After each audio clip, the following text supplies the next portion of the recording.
চলো একটু ঘুরে আসি আমার উঠোন বাগানটিতে আর দেখি আমার রসুন গাছগুলো কেমন আছে আর আমি রসুন গাছে কি কি সার দিচ্ছি এবং কিভাবে সেই রসুন গাছগুলো করার চেষ্টা করছি। আমি এই রসুন গাছগুলোতে গোবর সার দিয়ে দিচ্ছি। আমার রসুন গাছের মোটামুটি গ্রোথ ভালোই আছে। এগুলোতে আমি কোনো রাসায়নিক সার ব্যবহার করিনি। আমাদের তো কিনে খেতেই হয় 12 মাস, কিন্তু অল্প একটু যেহেতু করেছি সেটা একটু বিষ ওষুধ ছাড়াই খাই, তাই এই ব্যবস্থা।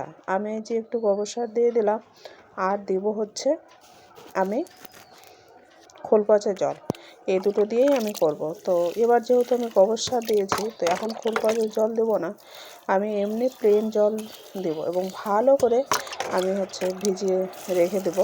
কারণ রসুন গাছ খুব একটা জল পছন্দ করে না, তবে অনেক দিন পর যখন জল দেবো তখন একটু ভালো করে ভিজিয়ে দিলে অনেক দিন পর আবার জল দিতে হয়।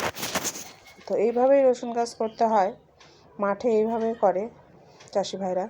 তো আমরা তো আর চাষি ভাই নই, আমাদের এইভাবে আমরা বাড়িতে একটু জায়গায় করে নিয়েছি। আর মাঝে মাঝে বসিয়ে দিয়েছি আমি পেঁয়াজ গাছ। তো সাইড দিয়ে আমি পেঁয়াজ গাছগুলো করেছি। এইভাবে পেঁয়াজ গাছ করা যায় আর ভালো হয়। তো ভিডিওটা প্রায় শেষের দিকে, ভালো লাগলে প্লিজ একটা লাইক।